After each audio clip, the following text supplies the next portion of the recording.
This might come to a shock to everybody who is watching this video, but I am going to proudly say that for the first time in the last 5 years, I am actually interested and a little bit entertained of a Star Wars show. Now, I'm pretty sure you all know the last entries that Disney Star Wars has produced for us in the last 2 years alone. They have produced some stinkers, some absolute trash, some horrendous projects, some disgusting and distasteful pieces of media that I have ever seen in my life, and in my honest opinion, almost completely butchered the franchise of Star Wars. But I'm gonna tell you this right now, there is a little hope that the Star Wars entire universe is not completely destroyed. I do believe they are on life support. I think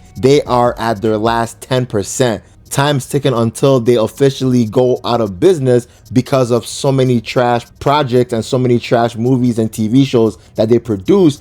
But it seems that this new TV show that is currently streaming on Disney Plus called Star Wars Skeleton Crew is actually solid enough that it can keep the Star Wars franchise afloat. Because I watched the first 2 episodes, it was pretty decent, it was pretty good. I watched the second episode and I still felt that same sentiment of it being decent and being pretty good. So now that the third episode just got released last night, I actually made some time to watch the third episode, and my same sentiment from the first 2 episodes has been continued with this episode, because this show is alright. It's pretty okay in my honest opinion. It's not bad, it's just alright. It's just kind of fun to watch, and it's not the best Star Wars piece of media you've ever seen. It's not the original classic trilogy of Star Wars. Hell, it's not even like Star Wars The Clone Wars,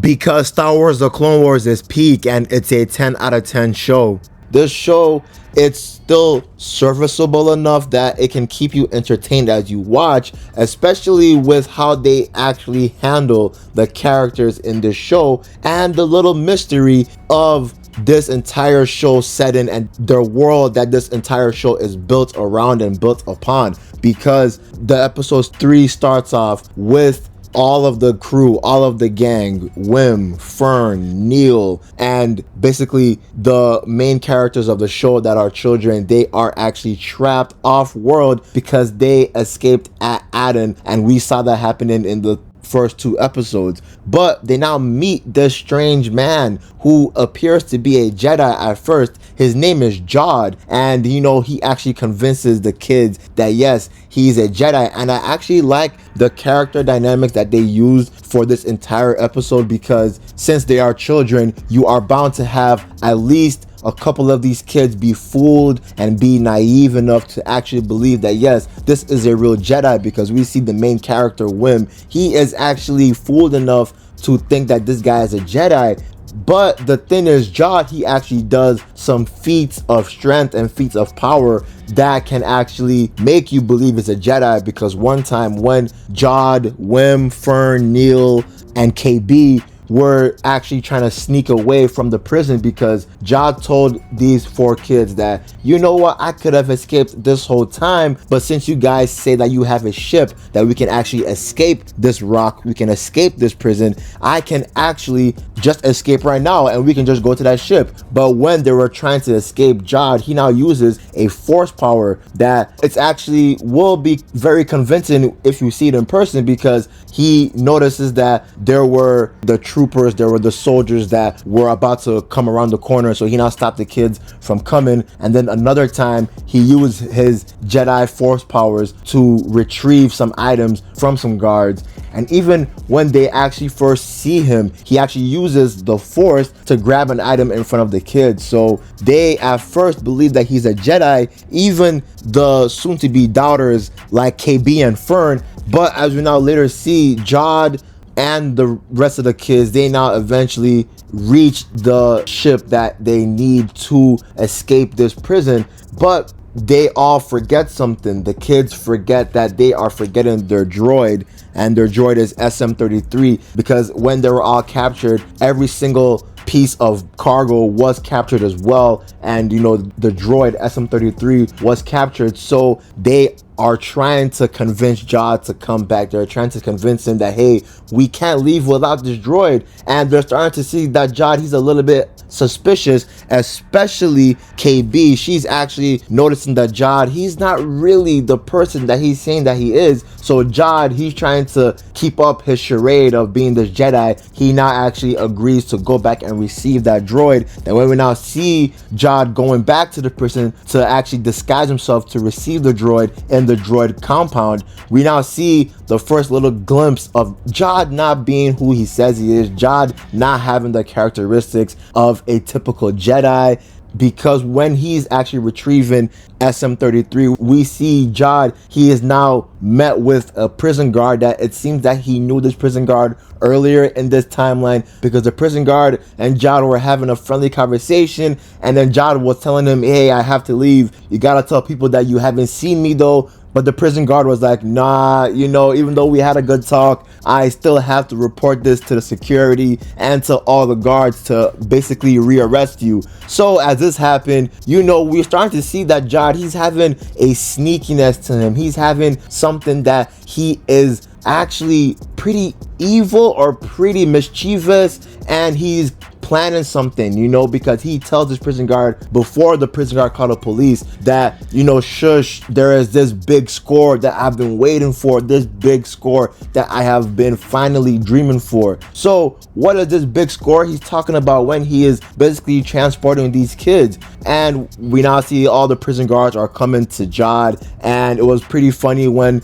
the main kids, Wim, Fern, Neil, and KB were all talking and conversating about how to get off this rock. Then we now see at the background basically this big shootout with Jod and the prison guards, and they're flying these like flying speeders, but you know, they're basically shooting at each other, and it was a pretty funny scene. But we now see that Jod, he now actually reaches the kids, and they finally escape. Then as they escape, the main general of this prison, he is not going to stop until he gets Jod, and he gets every single person that escaped, and he brings them back to justice. So we see that we might see these prison guards again. But as Jod and the crew escape, Wim and Neil, you know, they're kids, they're naive, they're going to still be believing that Jod is this Jedi, because at the end of the day, they are children. If you tell a child you are something, for the most part, as they're seeing you, they're going to be obviously believing that you are this person or this thing that you tell them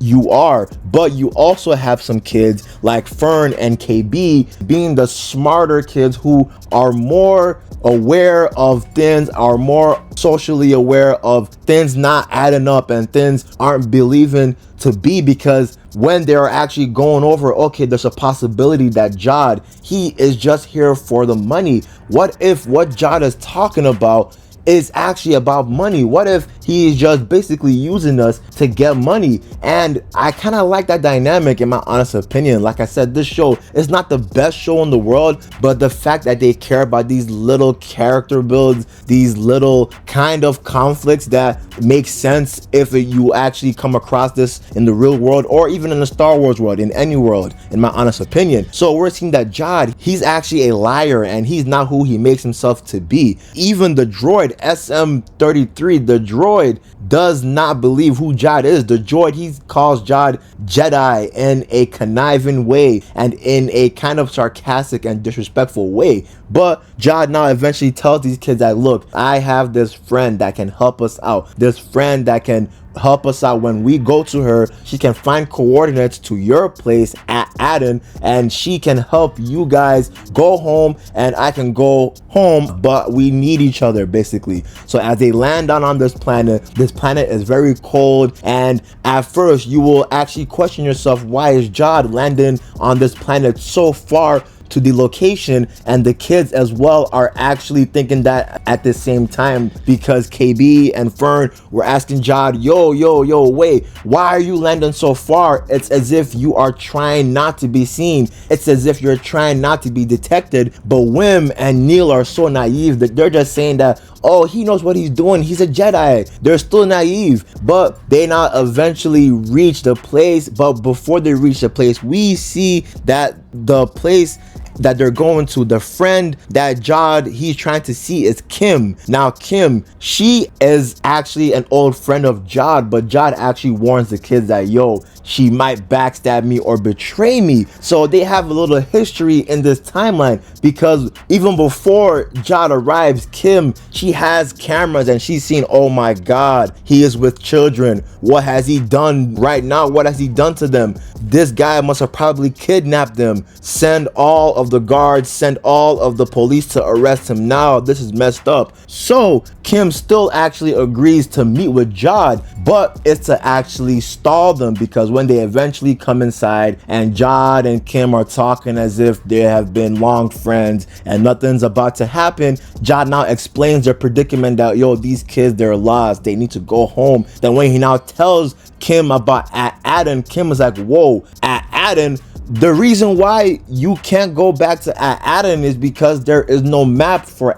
Aden, because we now actually see this revelation that I actually like, because this mystery, it's actually having layers of making me intrigued and interested, because Kim actually reveals that during the Old Republic, long time ago, I'm talking about prehistoric times, during the Old Republic, they purposely hid Aden away from evil sources like the Sith and other people like the Mandalorians. But unfortunately, the planets that Aden was alongside with that were hidden either all got destroyed or taken over, but Aden still remained. And that's why these kids in the show, they are actually learning about Coruscant and Alderaan, but they actually were not informed that Coruscant and Alderaan were destroyed during all of the wars that have taken place in Star Wars. So as this is being reviewed, I'm like, wow, that's pretty interesting. It makes sense why Aden has such, not a primitive world, but it has such a unique world that it's not like Star Wars. It does not feel like Star Wars because they've been hidden. So when this happens, Kim is still trying to find the world, but Jod now realizes, okay, this girl, she is stalling. Then Kim now says, you know what? Yes, I'm stalling. Then Kim now starts to tell Jod who he really is, and that is Crimson Jack. Crimson Jack, in my honest opinion, sounds like a criminal name. So yeah, I do kind of believe Jod / Crimson Jack has a criminal history, but it's too late. The security guards are already en route, and Kim and Crimson Jack now start to fight each other. The fight is pretty funny, but Crimson Jack eventually gets the better of Kim, and when that happens, Kim is telling these kids, do not trust this guy. He is a monster. He will ruin your lives. Do not trust him. And as we see the kids, they're running with Crimson Jack, because Crimson Jack, he has the coordinates. KB actually stays back and talks with Kim and says, you know what? I think you're right. I do think he's up to something. I do think you are right, but I have to go. He has a coordinates. And I like that they added that part, because they are kids at the end of the day. They are basically dependent on an adult. And since they're dependent on an adult, they have no other choice but to follow this said adult. But I actually also like that right when they reach to the ship, the kids now tell Crimson Jack that, yo, before we hop on the ship, you have to tell us who you really are. So now Wim and Neil are finally actually understanding that, yo, this guy is very suspicious. He's very fishy. So then all four of them now collectively and basically interrogate Jack. At first, Jack, he's not phased until he sees the droid SM-33 come, and the droid, he's actually flexing a flamethrower like weapon. So Crimson Jack basically agrees that okay, yes, I'm alone, I just need to go home. I am not who I say I am, but look, I really want to help you get home. So they now actually come to an agreement that they will work with each other. The kids want Crimson Jack to work basically for them, so they have no other choice to run to the ship and try to escape, because now the guards are here, and the guards also have ships with cannon blasters, and these cannon blasters are now shooting at the kids and Crimson Jack. So Crimson Jack basically out of time, they have no time left. Crimson Jack tells these kids, you have to basically go to the controls that control our blasters and help me shoot them. And it was impromptu. He helped Fern. At first, Fern thought that she was the shit. Fern and Wim were competing with each other, and you know, it was pretty decent. And that's how the episode ends. And Kim asks the guards, why did you stop? And the guards told them because there were kids on board. And the guard now basically asks Kim, where are they even going? And Kim says, if I told you, you would not believe it. So the episode ends there. And I'll be honest with you, like I said earlier in this video, this show, it's decent. It's not bad. It's not mid, in my honest opinion. It's not the best thing ever. It's not great, in my honest opinion. That's why I'm seeing that the reviews are mostly 7 out of 10s, and I'm agreeing with that. It's a solid 7 out of 10. It's a solid, good,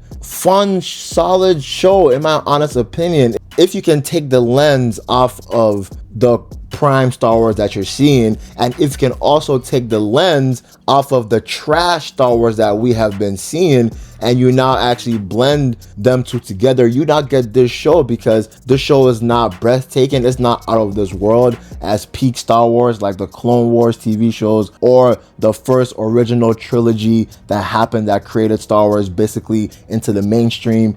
And you don't look at the trash, disgusting shows and projects that we have been receiving over the last couple of years.